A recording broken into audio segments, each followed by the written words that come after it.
이재명 정부의 초대 기획예산처 장관으로 이해훈 전 의원이 지명되며 그야말로 정치권에 대지진이 났습니다.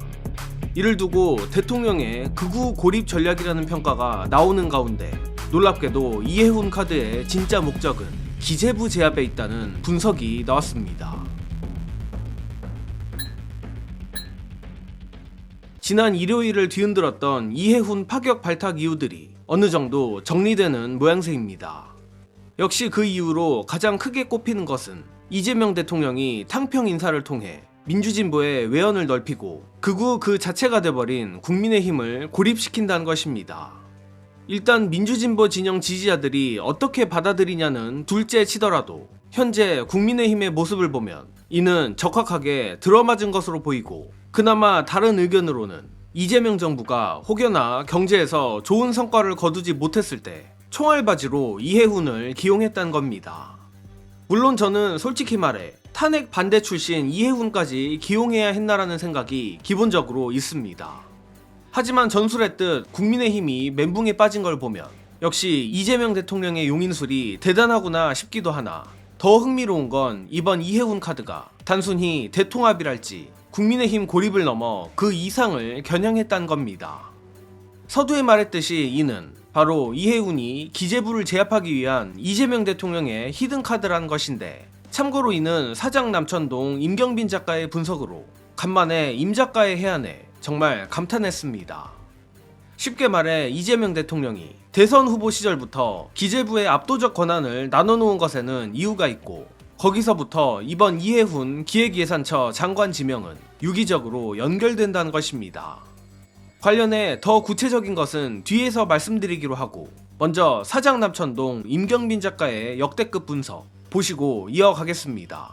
대통령 입장에서 왜 이해훈이고 왜 김성식이냐, 농담으로 뭐 상대 빡치게 하려고 하는 거다라고 이 말씀을 드렸지만, 초점을 좀 맞춰보면 둘 다 예전에 국회의원을 할 때 일단 예산결산특별위원회 관련된 뭐 이런 활동들을 많이 했었던 이른바 이제 재정통들입니다. 다른 경제 관련된 부처가 아니고 기획예산처인 이유는 아마도 새로 만들어진 기획예산처의 목적, 원래 기재부에 있었던 예산 파트를 잡아 뜯어가지고 총리실 직속으로 바꿔버린 거 아니겠습니까? 근데 그걸 바꾼 이유는 뭐냐, 그러면 대통령이 그만큼 직접적 권한 행사를 해서 예산을 어디에 편성하고 어디에 쓸지를 명확하게 하겠다 라는 의미. 뭐 그전 정부들에서 실패했던 것들, 자꾸 기재부로만 가면 예산이 빠꾸나는 거, 기재부에서 막 뭐 깎아버리고 기재부에서 돈 없다 그러고 이런 데에 막히던 거를 더 이상 안 하겠다. 왜냐면 지금 이제 국가가 상당히 어려운 상황에 있기 때문에 맞습니다. 이럴 때는 정부가 드라이브를 세게 걸어가지고 필요한 사업에 예산을 쏟아부을 수 있어야 된다는 판단했을 거기 때문에 내년이 진짜 이재명표 사업의 시작인데, 그 기획 업무를 누구한테 맡길 거냐, 제일 자기가 잘 다룰 수 있는 사람한테 맡긴다는 계산을 했을 가능성을 저는 높게 봅니다.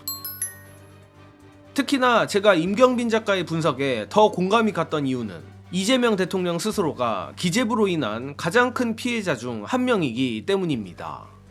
예컨대 지금이야 많이들 이재명 대통령을 검찰의 표적 조작 수사 피해자로 알고 계시겠지만, 그보다 더 위로 거슬러 올라가 문재인 정부 때를 생각해보면 검찰 못지않게 이가 갈리는 집단이 바로 기재부였습니다.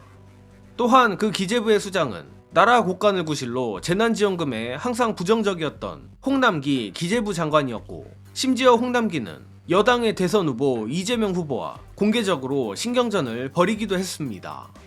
아무튼 당시 기재부의 격렬한 저항으로 문재인 정부는 어정쩡한 선별 지원을 하여 돈을 주면서도 욕을 먹는 최악의 선택을 하게 되고 20대 대선에도 상당한 영향을 미치게 됩니다. 즉, 과거 뼈아픈 20대 대선의 당사자인 이재명 대통령으로선 검찰 못지않게 기재부도 굉장히 위험한 집단이란 걸 진작에 알았을 테고, 그때의 경험이 결국 기획예산처로 이어졌다는 것입니다. 그런데 이와 별개로 그렇다면 왜 기획예산처의 장관으로 이해훈을 기용했냐는 의문을 가질 수밖에 없습니다. 가뜩이나 대통령이 공을 들인 기획예산처 자리에 측근도 아닌 국힘 출신 이해훈을 기용했다는 건 상식에 맞지 않습니다. 하지만 이를 잘 생각해보면 골 때리지만 이해훈이라서 더 말이 되는 측면이 있습니다. 역시나 이 부분도 헬마우스 임경빈 작가의 놀라운 해설로 대신하겠습니다. 이해훈의 어떤 전공 파트 뭐 그 전에 했었던 발언 이런 것도 중요하지만 제가 오히려 보는 건 이제 정치적인 부분들. 이해훈이 이제 안게 된 엄청난 약점들. 일단 기존에 자기가 뿌리내리고 있던 정치 세력 쪽에서 완전히 그냥 호적이 파여버렸기 때문에 오늘 아마 당협위의 사무실 작살났을 거예요. 돌아갈 자리가 없습니다. 기존에 자기가 갖고 있던 뭐 인적 네트워크 같은 거 이제 거의 의미가 없어요.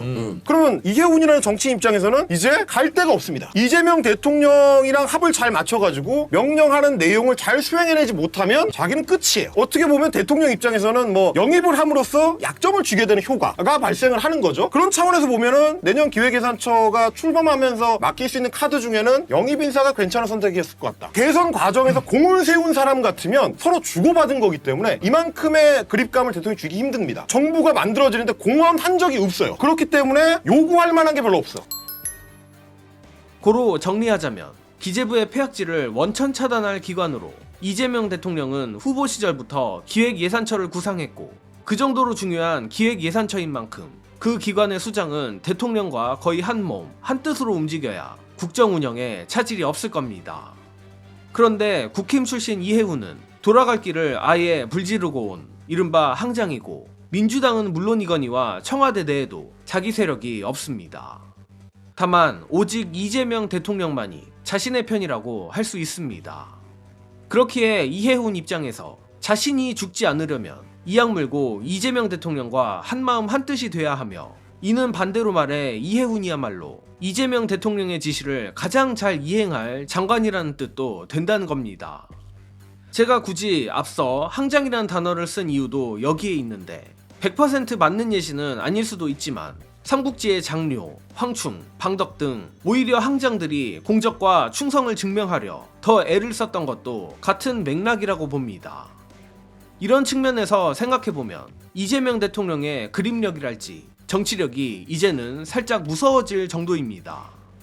물론 이재명 대통령의 이해훈 카드에는 다가올 지방선거에서 민주세력의 외연 확장 및 극우 국힘의 고립이라는 포석도 있겠습니다만 저는 임경빈 작가가 분석한 항장의 딜레마가 상당히 설득력 있다고 생각합니다. 아무튼 이해훈 장관 후보자가 인사청문회를 통과만 한다면 이해훈 후보자가 윤석열 정권에 손을 타지 않은 이재명 정부 첫 번째 예산을 편성하게 될 것으로 보입니다. 그만큼 기획예산처 장관이란 자리가 중요하다는 것인데 다시 한번 본인도 각오는 했겠지만 이해훈 후보자가 다시는 저 진영으로 돌아갈 길이 없다는 것, 그리고 본인이 살아남기 위해서라도 이재명 정부의 성공에 일조해야 한다는 걸 잊지 않길 바랍니다. 이번 소식은 여기서 마칩니다. 영상 봐주신 여러분 감사합니다.